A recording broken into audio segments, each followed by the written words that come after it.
Kolhapur church council प्रस्तुत आत्मजागर या कार्यक्रमामध्ये मी आपलं स्वागत करतो.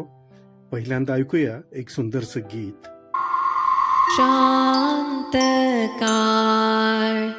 दिव्य बाळ भीषण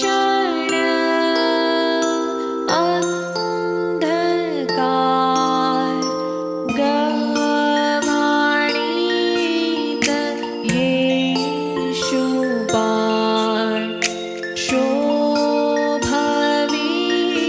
जगाते जाळ ये विश्रांती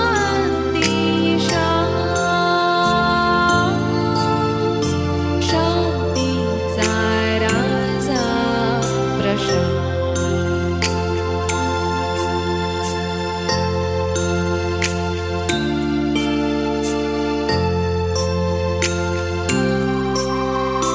शांतकार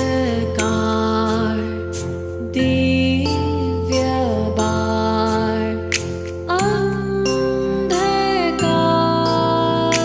प्रकाशात दूर होई त्या क्षणात दूत येती आनंदात. हालेलुया गात शांतीचा राजा प्रशांत.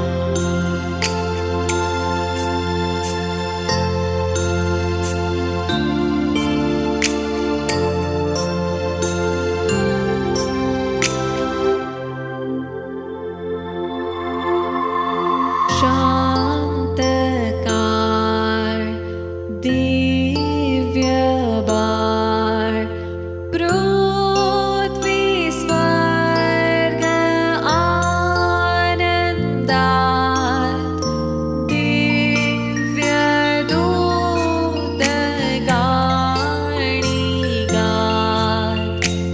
सर्वांना ख्रिस्तात सलाम. कोल्हापूर चर्च काउन्सिल प्रस्तुत आत्मजागर या दैनंदिन मननामध्ये मी मिस्टर रत्नदीप घाटगे आपले सहर्ष स्वागत करतो. आजच्या मननाचा विषय आहे धीर मधुर फळ.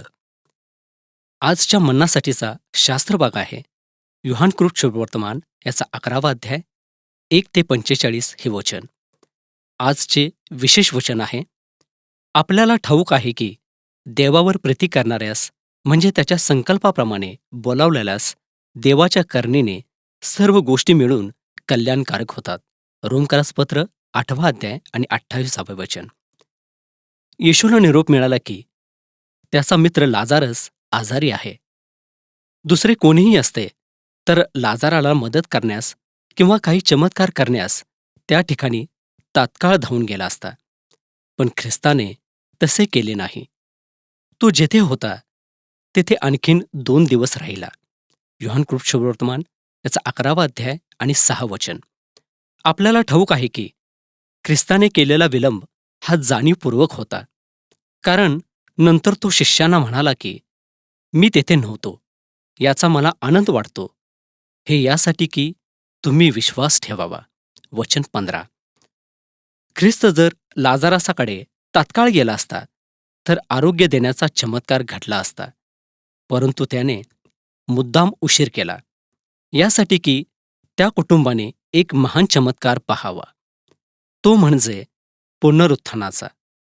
जेव्हा दैवी विलंब होतो तेव्हा तो नकार नसतो. विलंब आपल्या विश्वासाचा विकास होण्यासाठी असतो आणि विलंबजन्य परिस्थितीमुळे आपल्याला देवाचे मार्ग अधिक स्पष्ट होतात.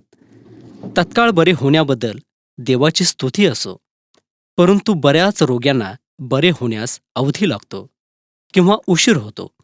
ही गोष्ट नाकारता येत नाही. येशूने केलेले रोगमुक्तीचे सर्व चमत्कार विनाविलंब होते, हे पवित्र शास्त्रात नमूद केले आहे. परंतु येशू ख्रिस्ताप्रमाणे पित्याच्या पूर्ण आज्ञेत व अधीन होऊन चालणारा असा दुसरा कोणीही असणार नाही. यामुळेच ख्रिस्ताला जे सामर्थ्य देवाने देऊ केले तशा प्रकारचे सामर्थ्य इतर कोणासही पित्याने दिलेले नाही. ही वस्तुस्थिती स्वीकारली किंवा नाकारली तरी काही फरक पडत नाही. पवित्र शास्त्रातील धीर हा दैवी गोष्टींवर रचलेला नाही, कारण हे सर्व काही आपल्या नियंत्रणाच्या बाहेर आहे. परंतु धीर हा विश्वासावर आधारित असून देवाचे सर्वांवर नियंत्रण आहे असे सांगते. रोमकरासपत्र याचा 8वा अध्याय आणि 28वे वचन. देव जे अभिवचन देतो त्याप्रमाणे लगेच होते अशी जर आपली धारणा असेल तर विश्वासाला मुळीच जागा राहणार नाही. देवाने जे वचन दिले आहे त्याची धीराने प्रतीक्षा करणे ह्या अटींवरच देव देईल. तुम्ही देवाच्या इच्छेप्रमाणे वागून वचनानुसार फलप्राप्ती करून घ्यावी म्हणून तुम्हाला सहनशक्तीचे अगत्य आहे. इब्रिकरासपत्र याचा 10वा अध्याय आणि 36वे वचन. म्हणजे तुम्ही आळशी होऊ नये, तर विश्वासाच्या व धीराच्या योगे जे अभिवचनांचा वारसा उपभोगणारे होतात त्यांचे तुम्ही अनुकरी व्हावे. इब्रिलोकासपत्र याचा 6वा अध्याय आणि 12वे वचन. संकटातून सुटका होण्यासाठी दाविदाने जो धीर धरला त्याची भरपूर उदाहरणे स्तोत्रसंहितेमध्ये आहेत. मी धीर धरून परमेश्वराची वाट पाहिली. नाशाच्या खाचेतून दलदलीच्या चिखलातून त्याने मला वर काढले आणि माझी पावले खडकावर ठेवली. स्तोत्रसंहिता 40वा अध्याय आणि 1 वचन, 62वा अध्याय आणि 1 वचन. जर्मन भाषेत एक म्हण आहे, धीर हे एक विषारी झाड आहे पण त्याला येणारी फळे मात्र गोड असतात. आपण प्रार्थना करूया. पवित्र सेनाधीश परमेश्वरा, तुझ्या नावाला मी धन्यवाद देतो प्रभू परमेश्वरा, की आजचा सुंदर दिवस तू आम्हाला लाभू दिलास. आणि प्रभू परमेश्वरा, तुझी कृपा आमच्यावर तू विपुल होऊ दिलीस. प्रभू परमेश्वरा, आजच्या या दिवशी जे वचन तुझ्याद्वारे आम्हास प्राप्त झालं प्रभू परमेश्वरा, त्याबद्दल आम्ही तुझे उपकार मानतो. आज तू आम्हाला धीराविषयी शिकवले आहेस आणि प्रभू परमेश्वरा, तू धीराविषयी आम्हाला कित्ता घालून दिलेला आहेस. प्रभू परमेश्वरा, तुझे कार्य हे तुझ्या वेळेस तू करणारा परमेश्वर आहेस. कारण वचन पवित्र शास्त्र आम्हाला असं सांगतं की प्रभू परमेश्वराला एक दिवस हा हजारो वर्षासारखा आहे आणि हजारो वर्ष त्याच्यासाठी एका दिवसाप्रमाणे आहेत.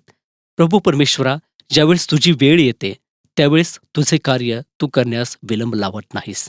तर प्रभू परमेश्वरा, तू आम्हाला आजच्या वचनाद्वारे शिकवले आहेस की धीर धरा आणि परमेश्वराची वाट पहा. प्रभू परमेश्वरा, आज कुठल्याही प्रकारे आम्ही संयम न सोडता धीराने प्रतीक्षा आम्ही करावी आणि प्रभू परमेश्वरा, तुझ्याकडून येणारं आशीर्वाद आम्हास प्राप्त व्हावा यासाठी तू आम्हाला कृपा पुरव. प्रभू परमेश्वरा, तुझा जो पुत्र प्रभू येशू ख्रिस्त त्यानेही आम्हाला धीराने आणि संयमाने राहण्यास आणि शिकवण्यास प्रेरणा दिली आहे. त्या प्रभू येशू ख्रिस्ताच्या नावाने आम्ही ही प्रार्थना तुला सादर करतो. आमेन.